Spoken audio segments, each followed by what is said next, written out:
for next Friday. Thank you. So, I had you read two sections from the introduction, section 2 and section 3 of A Secular Age for this week. And I wanted to do that partly because it still gives us more of the basics of his theory, and also because he does mention in the writing the Platonic perspective several times, and that sets us up fairly well for next week when we'll be talking about Neoplatonism, which is the further development of Platonic thought, and that ends up in an attempt to sort of mesh Platonic thought with Christian theology. Although it doesn't start there, actually, it starts in the pagan world. Okay, so first of all, we have Taylor arguing in part 2 that he's going to shift his focus from creedal statements, which is where he says a lot of people start. They start with, are you a believer or not a believer, on the basis of, do you believe in a particular creed, right? Do you believe in this set of beliefs or not? He wants to shift the focus from that to the conditions of belief, because he seems to think that they are more fundamental, that our arguments about creeds kind of get in the way maybe of seeing a more fundamental shift that's taken place. So he wants to focus on the conditions of belief. He says one of the reasons for this is because he doesn't find the modern refutations of religion very satisfying. And he calls them, not in this section, but he calls them subtraction stories. So I wanted to talk just a little bit about that and then hear what you have to say about this. The typical subtraction story that we might be exposed to is the idea that as science advanced, for instance, and by explaining, say, how the physical world operates, the source of certain phenomenon, like an eclipse of the sun that the Greeks used to think was some sort of mystical sign from the gods, once explained becomes just a physical phenomenon, and that as science advanced, there was just less room for belief because we could explain, the world without it. Taylor just basically says he doesn't find the subtraction story or these modern refutations based on Darwinian evolution or physics to be all that persuasive, okay? And I know you all come from different perspectives. First of all, do you understand what we're talking about, the subtraction story? Okay? Just keep taking away from certain beliefs, and then basically you're left without the need to believe, right? How prevalent do you think that point of view is, and why do you think Taylor says it's not persuasive? Because he doesn't really explain in detail. He just says, I don't find that particularly persuasive. Which isn't, I love it when he does that. He just asserts, I've written a 900-page book, but I won't spend 10 pages telling you what I think here. I'm just going to assert it. Why would a person not find subtraction story to be convincing enough? Or not necessarily a threat to some sort of religious belief? Faith exists with that as well. Like, you can still believe, like, in Darwinian evolution, but you can still think that the idea behind, like, Garden of Eden, like, that there is an all-powerful being that created the Big Bang. Mm-hmm. Like, God created everything from that moment. Mm-hmm. And that just the language you use is just whether or not it's clear, like you can actually see it, or whether or not you have a face. Right. So there's various reactions to these scientific discoveries and theories, right? And many people react to them not by saying, okay, you've explained it, therefore, but rather they sort of reinterpret their own position, their own, and they can still believe in God. It's maybe not the same exact characterization as before. Yeah. Anything else? Yeah. Just, I mean, from the standpoint of statistically, it seems like if subtraction theory was a legitimate explanation, then religious belief as a cultural phenomenon would be going away at some point. Mm-hmm. And it seems like that's not the case. Mm-hmm. Yeah, which he makes that point a lot throughout this book, that beliefs have changed and they've certainly proliferated, and there's like a huge spectrum and all different kinds of beliefs.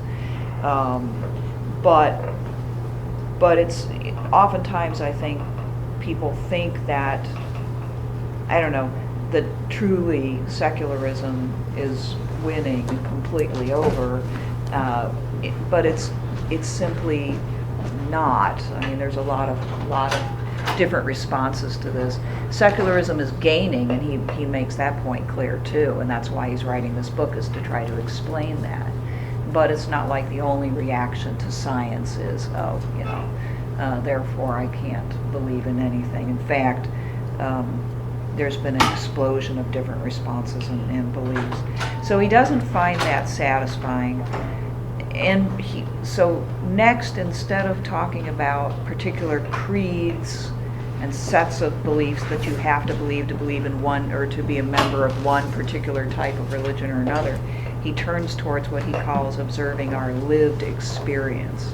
And this is just very typical of the way that he argues. I guess I identify this, not that this is a philosophy class per se, so I'm not going to get into this in a heavy way, but it's a phenomenological type of argument.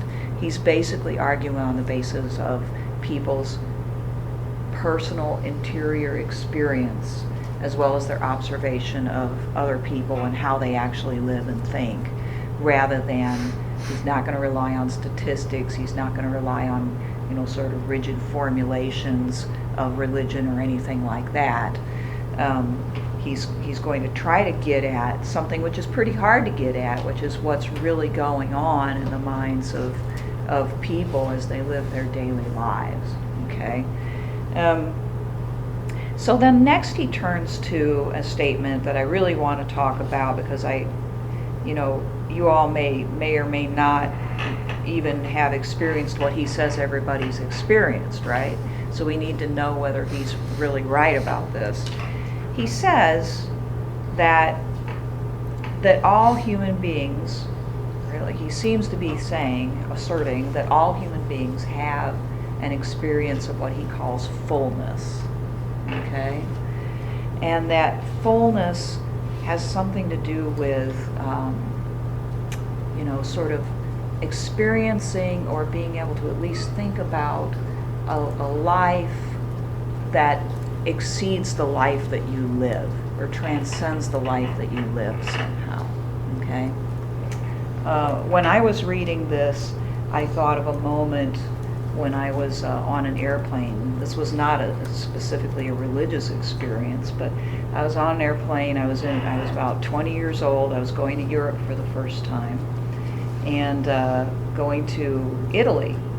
And I was on an Alitalia flight, and we flew over the Alps, and I looked down, and I just happened to be having a nice glass of wine at the moment, and I was, and I looked down, and I thought, I could just die now. Like, have you ever had one of those I could die now moments? And I'd be, later on you're like, well, yeah, now I could die now, right? There's even better experiences waiting you down the road, but it's like, at that moment, you feel like you've hit kind of a peak, or it's an experience that goes beyond your normal life. Sometimes in athletic endeavors, people experience this, just feeling like they've exceeded what they could possibly do, right? But they do it and then look back on that as one of those moments, right? He describes this guy who I wasn't familiar with. I don't remember his name right now, but he was a Christian. He was a Benedictine monk who became Bede Griffiths. he became a Hindu, I want to say, or he was an advocate of Christian ashramism or something like that. Anyway, he quotes him on page 5, having this experience of going outside, and you go outside all the time and you see nature all the time, but he experienced it in this way that just had this lasting sort of awe-inspiring impact on him. Right? Has anybody ever felt that way? Go to the Grand Canyon, or I don't know, and you look at something and you're like, wow. Kind of like my looking at the Alps. So what he wants to say is that everybody has had this experience. If they haven't had these moments of what you might call epiphany, whether religious or not, they at least they live as though they have some notion of a better life, okay? That they sort of have lurking around in the background of their sort of subconscious almost. And there's an uneasiness that they feel that their life is not like that exactly yet, that there's a sort of lack, okay? It doesn't have to necessarily do with religion. It can be purely secular, and this is something that a point that he wants to make. Is that true? I mean, and you have to ask yourself in your own experience, is that a part of your interior life? That, well, the way things are now is not my ideal. My ideal is somehow beyond that. And if I reach that ideal, then I'll be a better person. I'll be happier. Does that ring a bell? I kind of feel that way, like there is something about it, but like thinking about it, I kind of doubt myself in that. Like, what actually do I believe in that? Do I think that it is possible to have a better life? Mm-hmm. Is it fruitful to pursue that? So, right. Is it perhaps even harmful to think that? Because while thinking that, you're not maybe living your actual life as well as you're not living in the moment. Even if you achieve a point where you think you're better than where you're better than when you were before, you may not think that is the best point in your life. So you constantly think that you're beneath what you could be, so you never experience the moment. Mm-hmm. Mm-hmm. Yeah, he describes the unease. It creates an unease in people, And I think a good point that in as much as you are aware of this sort of longing for something better, you're not happy, or you feel yourself lacking in some way, okay? So he says we have these 3 states that we experience. Fullness, which sounds like it's a pretty rare event. There's certain points in time when you might glimpse this feeling or promise of something better. The flip side of that is emptiness, which is basically what he describes as understanding that you don't have that fullness, or that fullness is somewhere off in the distance.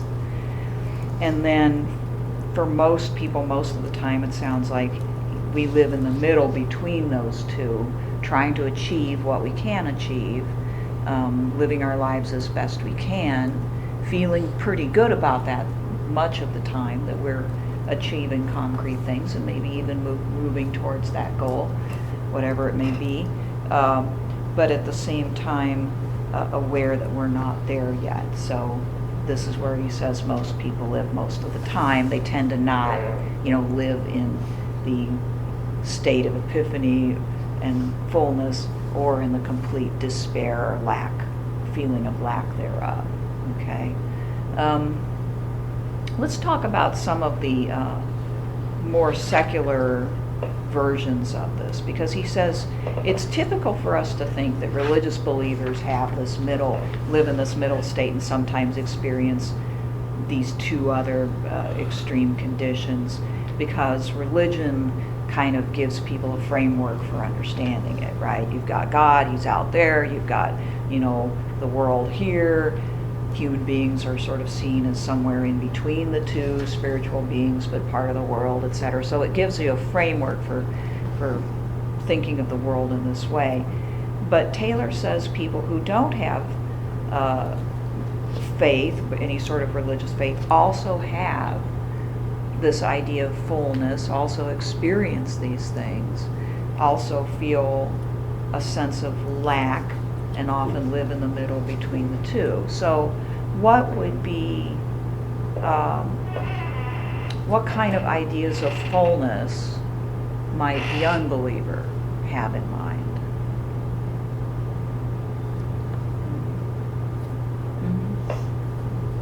He talks about the exclusive humanism in the book, that the fullness that we're looking for is in ourselves, just like the peak of everything that we can do to prosper. What we might call actualizing ourselves, maybe. Knowing that or believing that you have more potential, right, to live your life according to a vision that you have of, the good life, of a good life for you, right? Might include things like finding a romantic partner, right? Somebody that you can live your life with and share with, having a family. I mean, some of these things, we spend a lot of time thinking about them, don't we? Right? And sort of visualizing in our head what that would look like. Right? It might even include certain political ideas, living in and helping to create a better society, right? A more just society, however you might conceive of that, and what your role is in it, I think political science students are particularly kind of prone to feeling guilty about not participating enough in the political life. Oh, that rang a bell. Right? Because, as political science students, we theoretically would have to admit that being politically active is the part of what a good life is, right? To have an influence on your society. Hopefully that influence will live on, beyond your existence. You've made the world a better place somehow.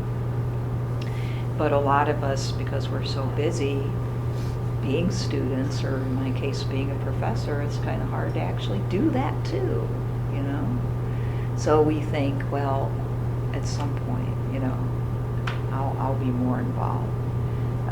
So would the rationalist or the reason is kind of one of the main ways from the unbelieving standpoint, would that be like we were talking about the other day, sort of like the fullness of that would be following reason to its conclusion in your life in terms of making decisions according to that are not flippant. But I guess I'm trying to process, would it be like a well-disciplined life given over to, kind of not just the exercise of the mind, but the living according to that?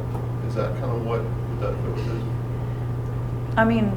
It's hard to understand Taylor, so I'm not gonna pretend that I'm absolutely sure about this, but I think it would include that. In other words, and I do think he would think that might be a higher form of this phenomenon, to have a strong moral sense as a secular person, and to be able to try to conform your life accordingly. Like many people in our world understand, in our country in particular, understand that overconsumption, for instance, is a problem.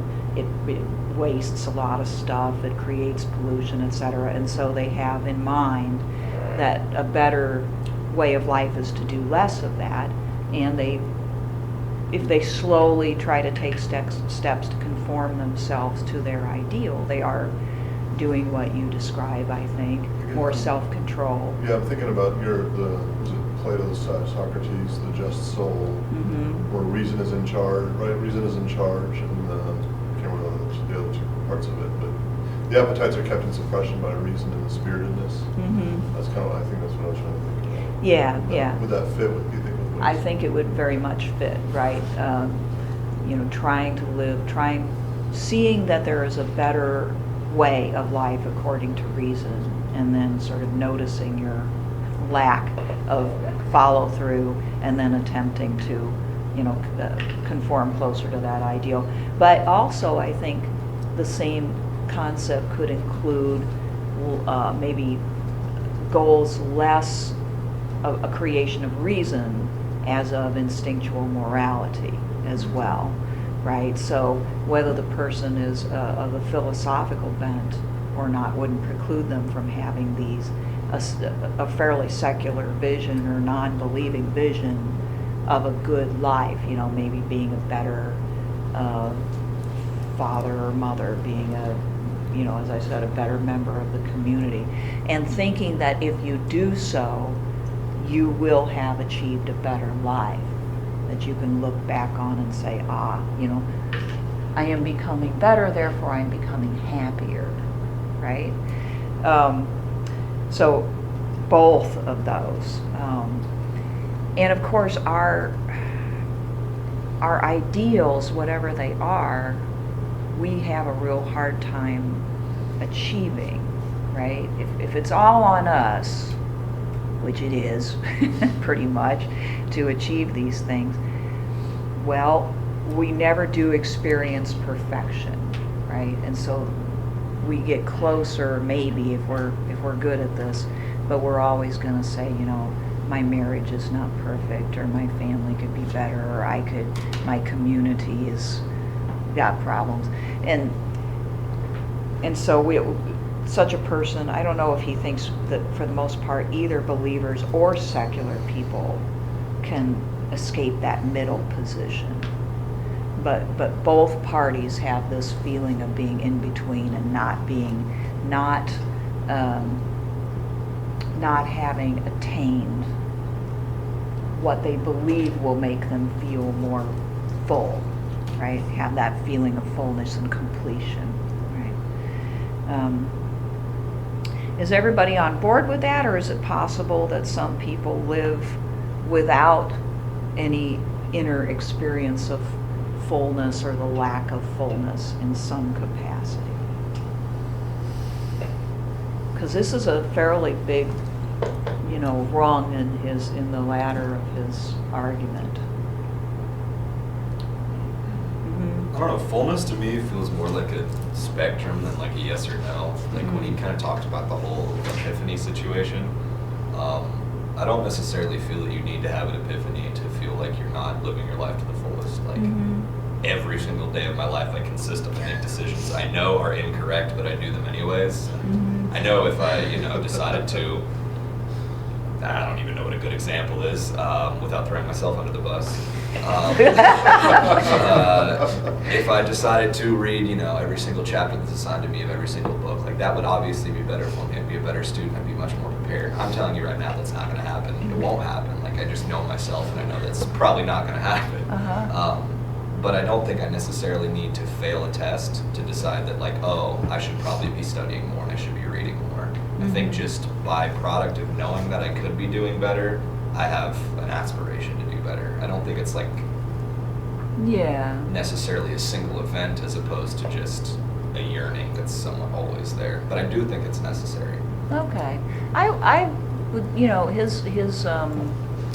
his discussion of the experience of fullness, like the guy that, hears the birds singing and feels like getting down on his knees, is something that never happens to some people.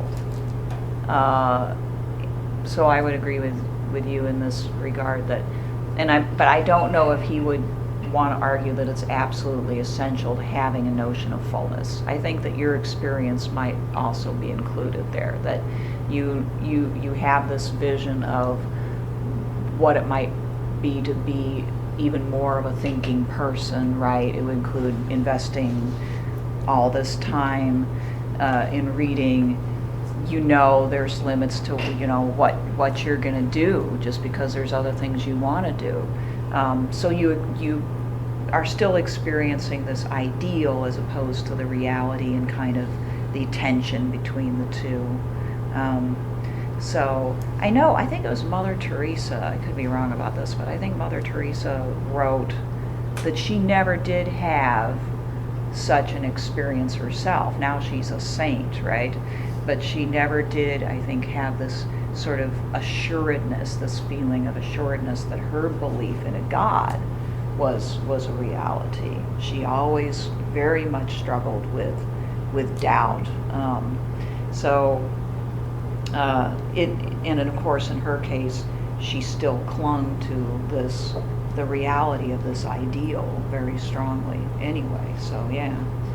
What Taylor would say, though, too, that isn't the way he describes exile as the opposite of fullness, Mhm. is maybe a way of he's called it the negative slope, I think. So maybe there's a sense in which exile makes us yearn for that fullness and realize that it may, gives us kind of that hunger there, so it could. Right. Which again, I don't agree with you that the extremes is probably not where most of us live, but I think that's part of that process as well. So Mhm. so somebody maybe, think of the poverty that she experienced and saw on a daily basis in her work. I'm presuming. Mhm. Maybe for many it would be more of the sense of exile, where there's not the aha moment, but it's like that points to it in that same way. Maybe. Yeah, I think it'd be fair to say that most people have more of that feeling than they have of the other, right? And that, and he would argue that the very feeling of lack, or that things are not the way they should be, points back, without direct experience, points back to some higher standard or higher ideal, right? That by feeling like things are not as they should be, you still, in a way, acknowledging that you also have this idea of a better, higher way, whatever it may be. So, and a lot of times the higher way, and getting back to your notion that it can be somewhat harmful, is such a perfection in people's minds, like the idea of the perfect scholar who spends all of his day at the library and, having great conversations with people, almost makes it harder for people, I think, to come closer to it, because it seems so very unattainable. Like you're in a good position because you really know yourself well. But I think a lot of people don't know themselves too well, and they're not willing to basically say what you just said, which is, hey, I know, I'm just, and you're a little bit more comfortable as a result with yourself, which is a good place for a person to be, I think. I would advocate, knowing yourself and your limitations well. But I think a lot of us are just tortured by some sort of ideal,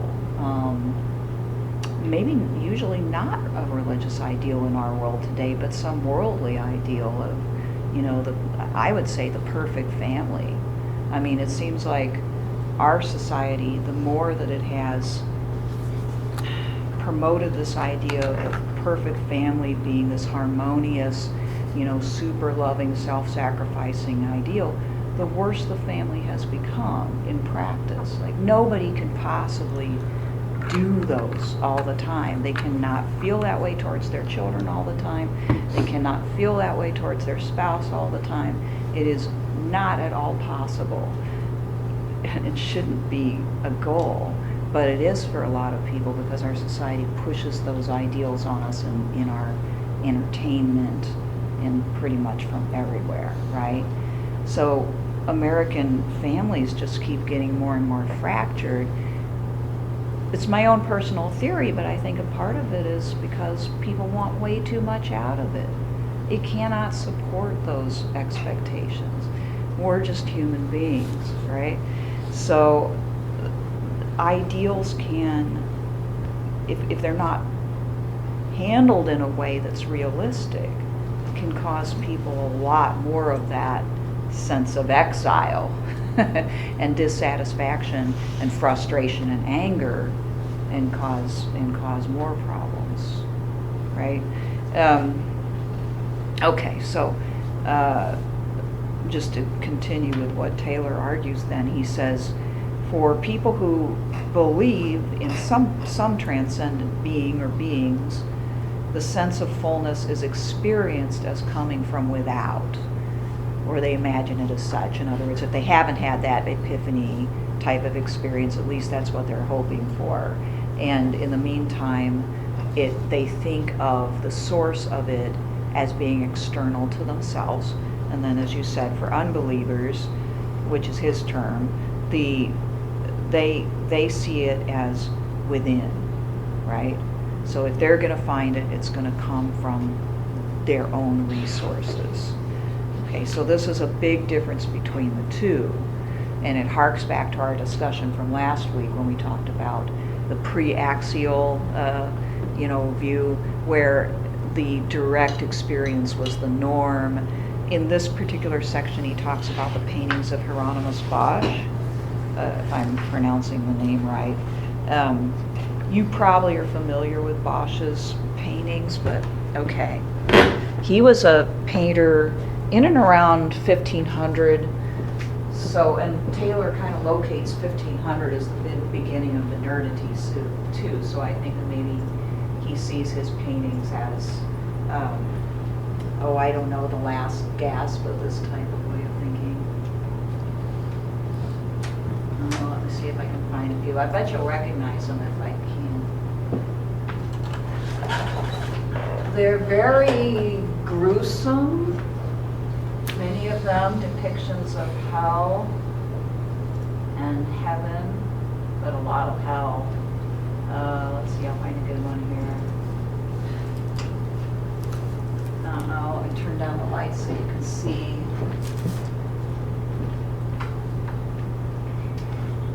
Wish I could expand it. Darn, let me try to find a better one.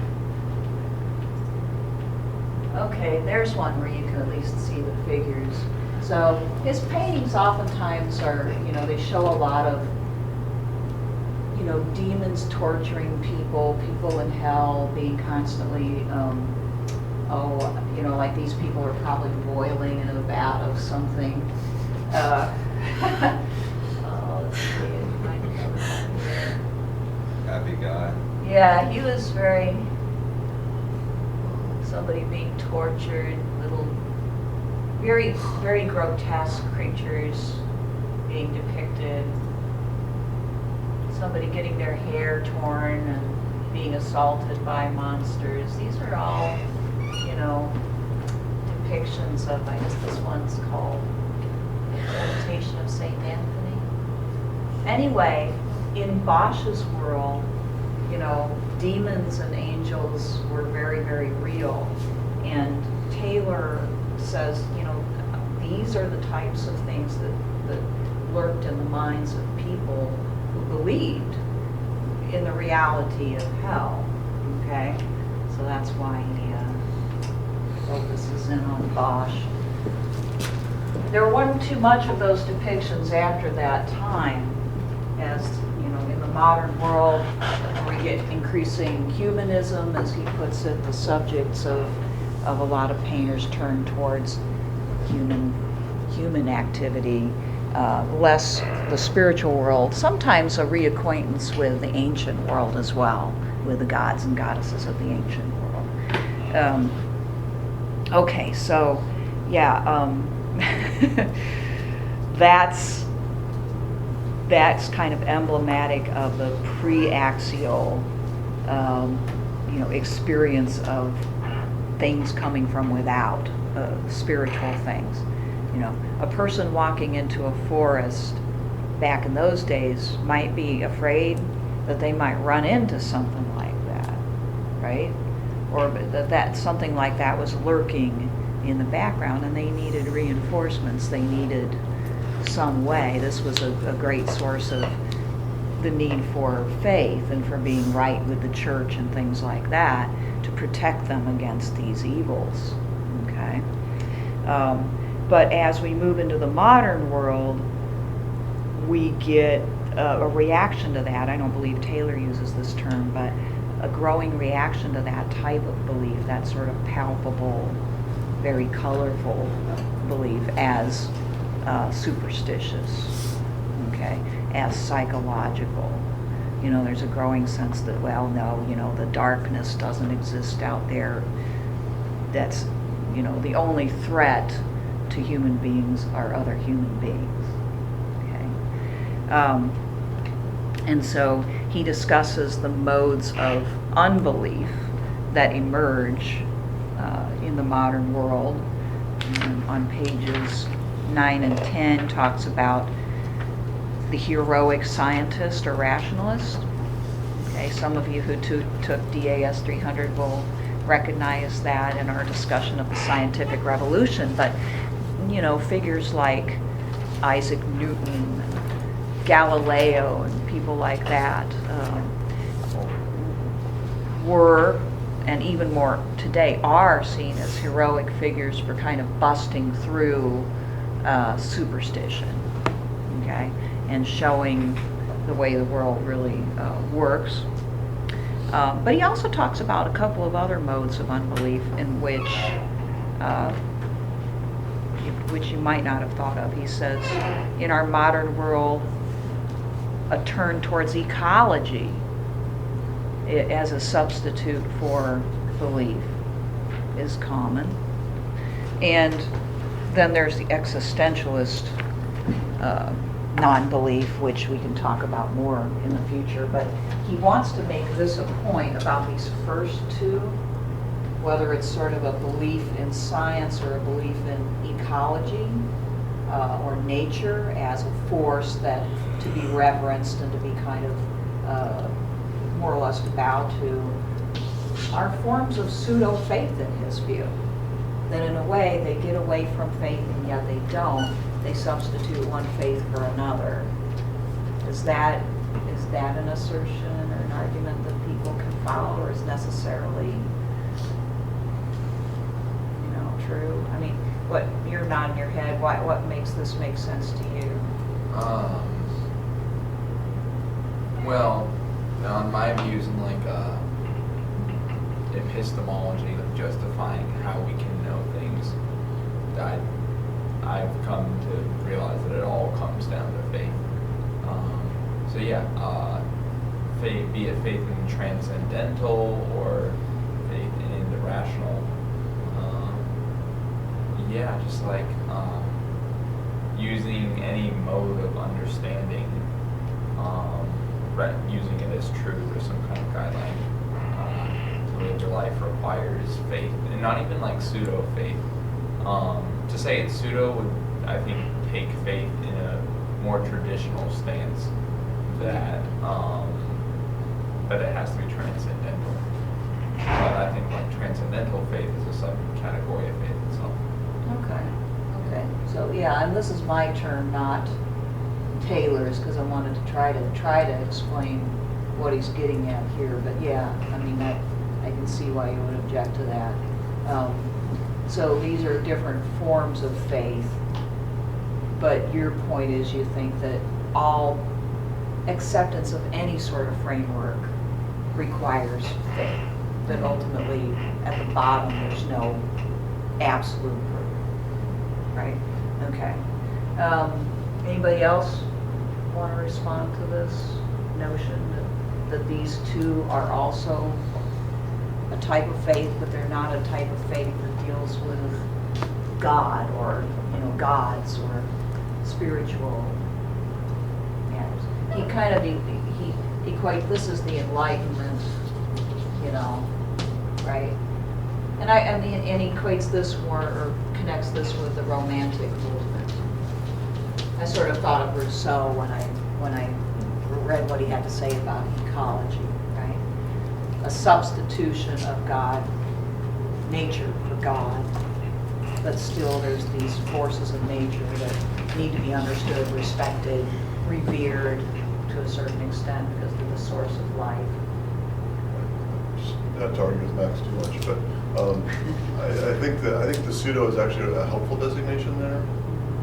Just from the I mean, I would probably agree with Max, but from the standpoint of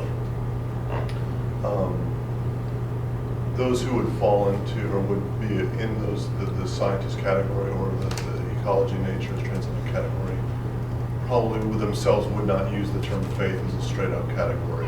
No. And so that, I just think it's helpful in that sense, Mhm. because I think the scientists probably would reject that notion. I think I they may be would. wrong. No, I think they would, yeah, definitely.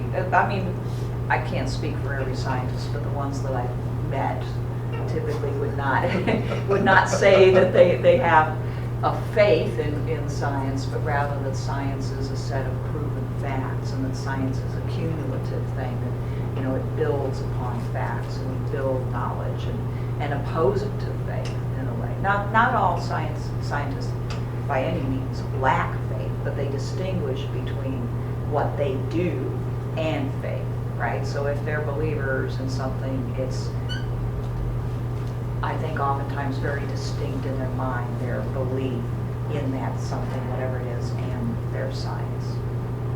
Yeah. I mean, it comes to like the connotation of faith and like the idea of blind faith, like whether think that whether scientists would see blind faith in science is not a thing that you have to open up your eyes to the world to see what's happening.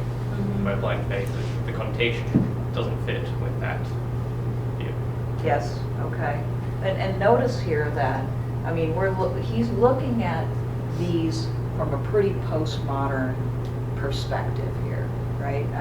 What I mean by that is in postmodernism, which is kind of where Max is at, I think, in a way, although I don't think you would have thought of yourself that way, but there's really no grounding for any particular set of beliefs. Everything is a leap of faith. There's always a leap of faith required. It comes out of existentialism. And this is the third option, which he doesn't talk much about here, but it's this, some of you were probably exposed to this, but no, wait a minute. Dr. Reagan didn't teach last year in TAS. Anyway, so the existentialist position more and more is the idea that there's no transcendent being, right? Except for Kierkegaard is a Christian existentialist. He talks about a leap of faith and belief in God. But for the most part, there's no transcendent truth. The truth that we make is all there is, right? And it can be oftentimes very relative. And this is where we stay.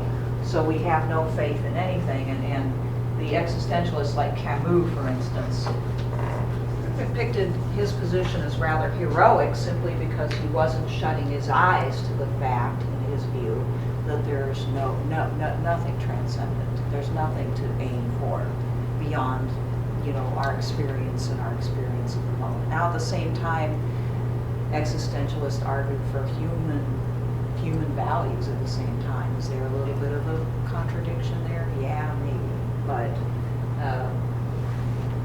but it comes from Nietzsche, and Taylor will explain that more later. Okay, but at any rate, the modes of unbelief, I'm sure you can see and have experienced all three in your experience with your own world, right? Now, Taylor then turns towards, I've got 5 more minutes, modern fullness, which we've been sort of talking about without making any distinctions, modern or pre-modern, but modern fullness, the experience of fullness in modernity, he says is different from that, say, prior to 1500. Okay. Precisely because prior to 1500, people really did seem to experience this really directly, whereas in post-1500 or in modernity, if you experience it, it's always mixed with questioning, okay, with doubt. That is whether it's religious or secular in nature, because you're so aware that there are so many other options, okay, that the ideal or the transcendent value that you've chosen, and I've just used a very modern word there, value, the transcendent value you've chosen is one among many. And so there's this rather constant awareness of doubt, about whether your choice is correct or whether it exists. Now, it's not that people in the past didn't ever have any doubts, but that constant awareness of doubt and of your own belief as basically a choice is very, very palpable to people in the modern world in a way that it wasn't before. And this is partly the makeup of the buffered self, right, that we talked about last time.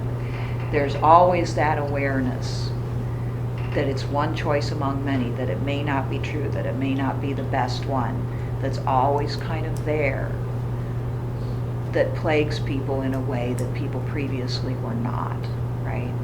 And so, I mean, one of the outcomes of that is people change an awful lot more in modern Western societies. They go from one belief to the next, right? One way of life to the next, in an attempt to find more of that fullness. If one doesn't work, we move to the next one, whatever it may be. And that restlessness, it creates this burgeoning of options that just keep growing as people attempt to find it. Okay, we see part of the difference in between the pre and post-axial point of view in the very distinctions, immanent versus transcendent, or natural versus supernatural. And getting back to Plato, he makes the point that though Plato criticized some of the religious beliefs of his day, the tendency in Plato is to see the world as nothing more than a reflection of the eternal ideas. Okay? If we see a tree, it's only a tree in the context of the idea of treeness, which preexists it and is eternal to it. If we know that something good, it's only because it's a reflection and a partial reflection of that eternal idea of goodness. And we'll talk more about that next week when we get to book 6 and deal with, we'll talk about the idea of the good that Plato develops, and also the cave analogy, which I think appears in book 7, but we'll talk about it. But Plato, the Platonic ideas, is still a part of the pre-axial point of view. He's an ancient thinker. He does not make these hard and fast distinctions. And this is partly why Platonic thought gets taken up, and Aristotelian thought as well, later on, into different modes of thinking about God. Okay? I think that's all I've got to say. Does anybody have any last minute question? We're just about out of time. All right, well, see you next week. I hope you have a good weekend.